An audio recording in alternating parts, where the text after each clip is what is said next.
먹지 않습니까? 그렇죠? 일본 사람들도 야채 많이 먹고 하니까 일본 사람, 한국 사람들은 장수 국가에 속합니다. 근데 저 에스키모인들 알래스카에 그 얼음집 지어놓고 사는 사람들 옛날에 이 사람들 오래 살 수가 없었어. 60을 못 넘겼어. 60을. 사람들이 폴리페놀을 먹을 일이 없으니까. 동물에는 폴리페놀이 없어요. 식물, 피토케미칼이라는 거예요. 피토는 식물 아닙니까? 방어물질이에요. 합성어거든요. 식물에만 있다고 이거 피토케미칼이라. 네?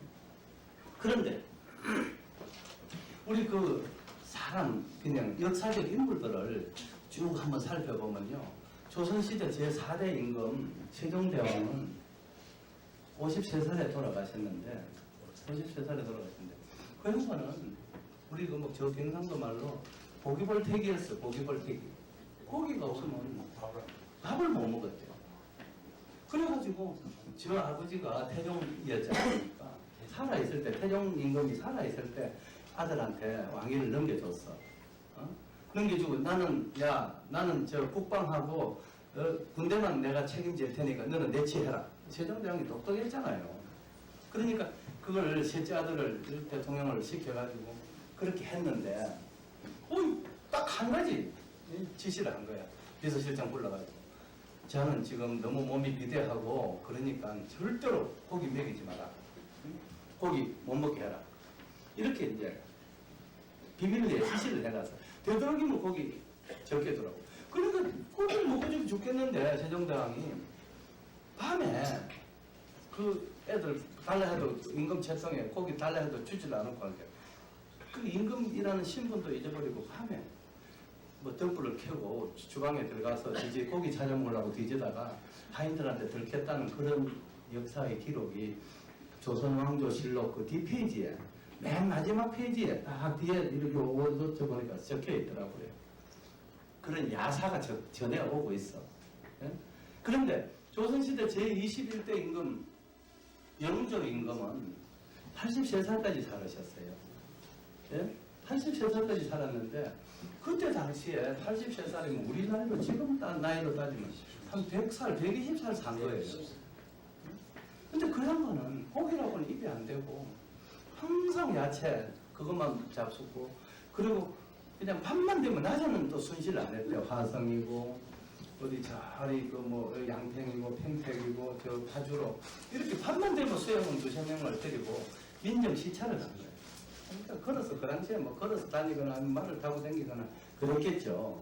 밤에 뭐 민정 시찰 다니면 거창하게 다닐 수도 없었을 거고 그렇게 그분이 민정 시찰을 하러 다니면서 운동 많이 하고 그 다음에 야채 많이 먹고 이렇게 하니까 그렇게 오래 살았어요. 또 역사적인 인물요. 내가 뭐 몇 명 덜 먹일 수 있는데 한 명만 더 덜 먹일 거예요. 기원전 그러니까 221년에 그 중국을 처음으로 통일한 진시황이라는 분이 여러분 잘 아시죠? 예. 그 진시황이 이분이 정말 그 임금 딱 되고 나니까 주지 육림에 빠져 있던 거야. 그냥 뭐 사방에 이쁜 여성들 많지, 뭐 고기, 뭐 술 여기 다 빠져가지고 흥청망청 먹었는데, 흥청망청 먹어댔는데 이 해보니까 좋거든. 그러니까 서복이라는 장군을 시켜가지고 젊은 청년들 남자 여자를 500명을 뽑아가지고 중국 산동성 복례항에서 배에다가 태워가지고 동쪽으로 동방으로 무슨 초? 무슨 초를 구하러 보냈어? 불로초. 내가 그걸 까먹어버렸네. 불로초를 구하러 보낸 거예요. 그래가지고 제주도에까지 왔다 갔다는 기록이 바위에 남아있대요.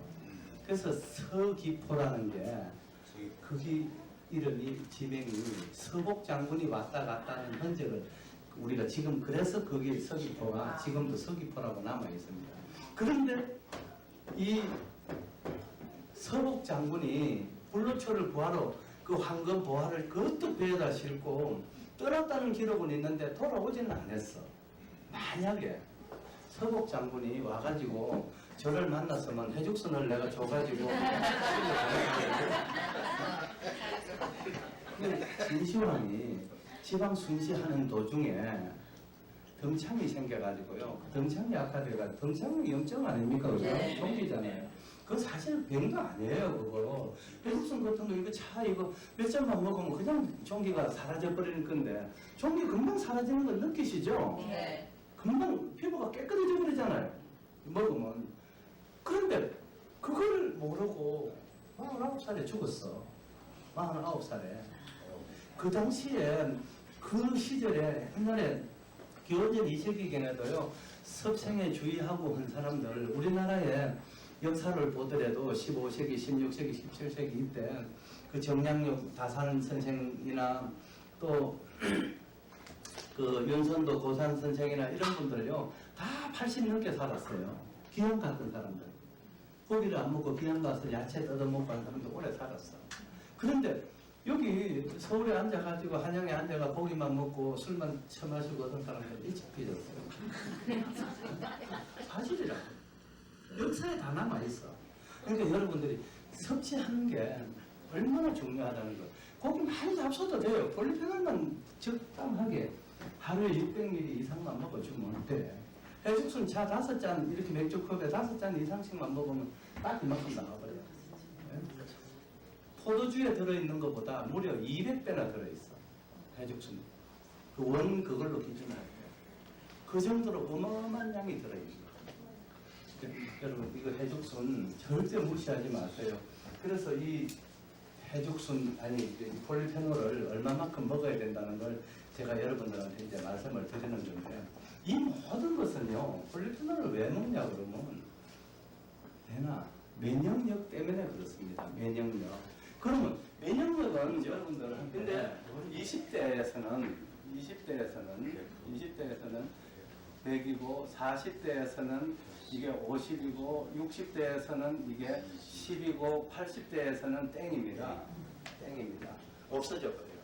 이건 부모님이 주신 말하자면 부모님이 주신 거거든요. 이거는 물려주신 거예요. 이것은 조금 차이는 있을지 모르지만은 대개가 다 거의 같습니다. 평균이니까. 같은데 대개가 다 같은데 그러면 뭐 여러분들이야 뭐 우리 이모님 같은 분이야 이제 30대니까 뭐 여기 내가 면역 나는 걱정 안 해 하고 그럴 수가 있는데 어차피 사람은 또 늙어가지 않습니까? 그죠? 저기 저 같은 경우는 이제 올해 딱 60이거든요. 58년 개띠 60인데 면역력이 거의 없어요. 거의 없어 진짜로. 그러면 어저께 제가 막 어저께 아침에 좀 추웠지 않았어요, 그죠? 낮에는 따셨는데 어저께 강에 가가지고 제가 옛날에 그 텔레비전에 그 순간포착 세상에 이런 일이 그런데 보면 맨손으로 고기 잘 잡는 사람들 제가 그 사람이에요. 제가 텔레비전에 고기 잡는 거 했다면 그때 많은 날 제가 나왔었어요. 순간포착에 2번이 나왔었어요. 이번에도 뭐 SBS에서 해달라고 팬티만 입고도 가고 뭐 장비 메고도 들어가고 그랬는데 어저께 이제 SBS에서 한 번만 더 출연해달라고 사정을 하는 거야. 그래서 야 안 돼. 그래서 내가 나이 60 먹어가지고 가서 팬티 입고 들어가서 강에 가서 고기 잡으면 세상에 그 얼마나 웃겠냐. 안 된다 하고 딱 거절하고 그래도 혹시나 싶어가지고 내가 이제 어제 강에 가서 이만한 거 가물치 이런 거뭐 잉어, 붕어 잔뜩 잡아가지고 한 10몇 명 가서 실컷 구워 먹고 면만 끓여 먹고 이제 그러고 왔어요. 근데 내하고 같이 갔던 놈들은 맨 놈이 아침에 막 감기 들었다고 걸고걸고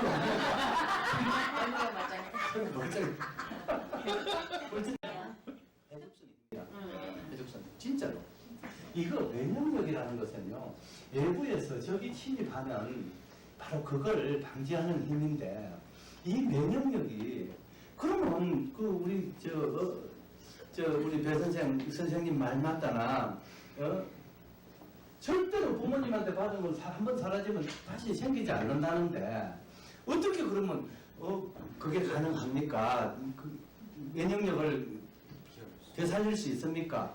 이렇게 물을 수 있잖아요, 그죠? 그러면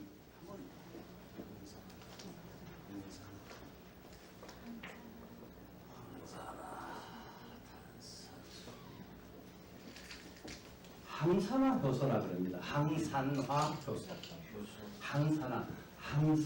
항산화 효소는 항노화 효소하고 똑같은 말이에요.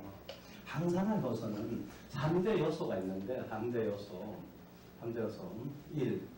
비타민 2. 미네랄 3. 폴리페놀. 이거 세 가지가 있는데 이 세 가지가 있는데 우리 여러분들 학교 다닐 때 비타민 뭐 A, B, C, D, E 쭉 하면서 많이 배웠지 않았습니까? 그죠? 비타민 C가 뭐 많이 있어야 감기가 안 걸린다 하고 귤 먹으라 하고 뭐 사과 먹으라 하고 막 이런 이야기 우리 들었잖아요. 참 많이 들었어요. 그리고 미네랄, 이 미네랄은 광물성 물질을 통틀어서 우리가 미네랄이라고 합니다. 미네랄을 부릅니다. 이 미네랄은 여러분 그냥 쉽게 말하면 칼슘, 철분 이런 거예요. 그죠? 광물성 물질인데 이 미네랄은 우리가 아주 섭취를 잘 해야 되는데 철분이 부족하면 뭐 빈혈이 생긴다 이야기 듣죠? 철분이 부족해. 임산부들 특히 부족해. 그러면 뭐 아이고 우리 마누라가 아마 조 회장님이 그랬을 것 같아. 우리 마누라가 임신을 했는데 뭐 철분이 부족해서 빈혈이 생겼다고 의사 선생님이 철분을 많이 먹으라 그러니까 또 뭐 폐기에 자석 하나 사가지고 저 철공소에 가서 밑에 그냥 떼면 막철 색깔을 막 발라보지 않습니까? 이거 가지고 집에 가서 툴툴 털어가지고 씻어가지고 야 이거 철분 부족한데 먹어. 그러면 철분 그렇게 먹으면 어떻게 됩니까? 죽습니다. 중금속 오염이 돼가지고 죽어요. 우리 부회장님 그러셨죠? 안 그랬어. 그런데 이 미네랄은 그렇게 쇠를 구리를 그냥 뭐 전산줄을 이렇게 뚝 잘라가지고 그렇게 삶아 먹는다고 미네랄 보충이 되는 게 아니고요. 셀가루 그렇게 주워다 먹는다고 되는 게 아니고 미네랄은 간접적으로 섭취할 수 있습니다. 사람은 직접으로 먹으면 그걸 이제 무기미네랄이라 그러는데 그걸 먹으면 안 돼요. 중금속 오염이 돼가 죽어요. 중독이 돼가지고. 그리고 어떻게 먹느냐? 식물은 이걸 흡수할 수 있어요. 구리도 흡수할 수 있고 칼슘도 흡수할 수 있고 다 흡수할 수 있습니다. 철분도 흡수할 수 있고. 그리고 식물이 흡수한 것을 사람이 식물을 섭취함으로써 대신 섭취하는 거예요. 미네랄. 참 제가 이거 미네랄을 공부하면서 칼슘을 뭐 많이 먹어야 키도 크고 뼈도 튼튼해진다는 그걸 못 외워가지고 선생님한테 얼마나 많이 두드려 맞았는지 몰라요. 아무래도 귀에 안 들어가는데 어떡해. 머릿속에 안 들어가는데 맞아요. 차라리 맞고 그냥 버티는 거야. 저는 미네랄 이제는 이제 외웠어. 나이 드니까 미네랄 아시겠죠? 네. 사람이 먹을 수 있는 미네랄, 식물을 통해서 섭취할 수 있는 미네랄을 유기 미네랄이라고 합니다. 유기 미네랄. 또 다른 말로 식이 미네랄이라 그렇게 이야기합니다. 제가 여러분들한테 뭐 수준에 맞고 이걸 떠나가지고 아무리 똑똑한 사람도 의사 선생님이 가면 막 영어 쓰면서 뭐 어쩌고저쩌고 하는데 우리 그거 백나라도 못 알아들어요. 못 알아들으면 헛일이라. 여러분들이 제 말을 충분히 알아듣고 그 실천을 할 수 있으면 그게 제대로 된 강의예요.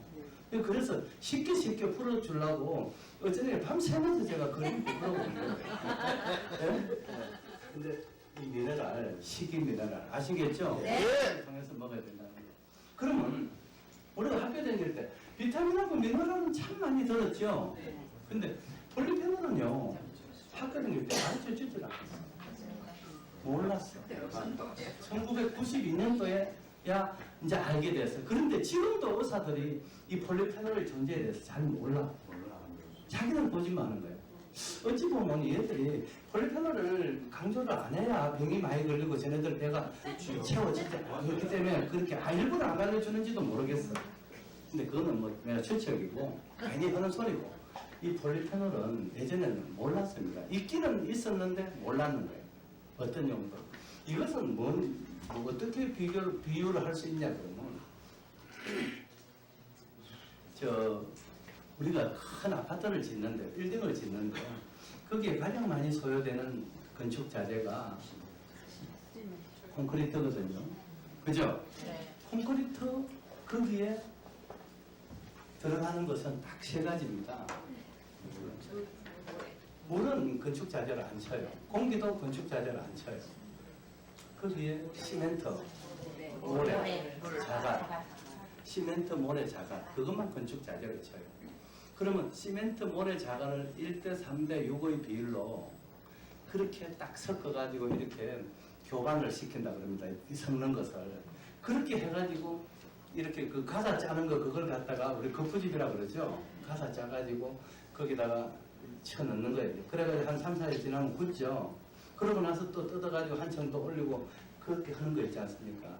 근데 저 같은 사람 작게만 이렇게 들어있는 사람 있잖아요. 저처럼.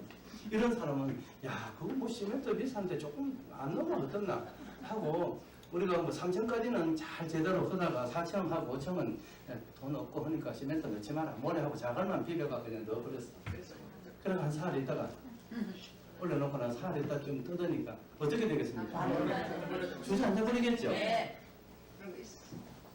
폴리페놀이 시멘트의 역할을 하는 거예요. 이거 적게 필요한데 없으면 안 되는 거예요. 없으면 절대로 면역력을 대체하는 항산화효소가 생겨나지는 않아요. 생겨나지. 이제 생기지, 생성이 안 되니까 면역력이 생길 수가 없어요. 이해가십니까? 네.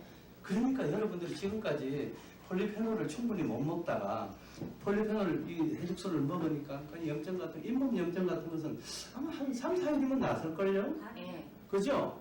제대로 먹으니까 지금까지 안 먹다가 딱 채워주니까 이제 시멘트가 붓기 시작하는 거예요. 그래야 건물이 올라갈 거 아닙니까? 안 되고 있었는데 안 되고 폴리페놀. 그러면 폴리페놀이 들어감으로써 이제 항산화효소가 생겼어요. 항산화효소는 그러면 뭐냐? 정확하게 그건요 여기서 부산까지 차를 타고 가는데 축복령 고개 넘어가다가 차가 빵꾸가 났어. 빵꾸 나면 우리 어떡합니까? 버립니까 차? 아니요. 고쳐가. 다시 갓길에다 세우고 저 트렁크에 있는 그 다이아 꺼내가지고 잡기 구워가지고 빼가지고 바깥 끼우면 되잖아요. 그죠? 그러고 나서 그 밑에 김천이나 아니면 그 구미나 그 바쁜 사람은 그냥 가도 돼 부산까지. 그죠? 네. 가도 아무 문제가 없어. 마음이 다 좀 불편하면 뛰어가서 갈아 끼워가 가도 되는 거고. 그 바로 스페어 타이어 역할, 면역력이라고 하는 원래 타이어가 고장 났을 때 스페어 타이어 역할을 하는 것이 항산화효소입니다. 이제 아시겠죠? 네. 이렇게 중요합니다. 이거 없으면요 그냥 갈 수도 있어. 이거 없어도 저것만 가지고 한 80까지는 갈 수가 있어. 근데 이걸 해버리면, 이걸 충분히 먹어버리면 감기도 안 걸려. 감기도. 머리카락 빠지던 게 안 빠져. 잠을 푹 자버려. 무좀까지도 다 나서버려.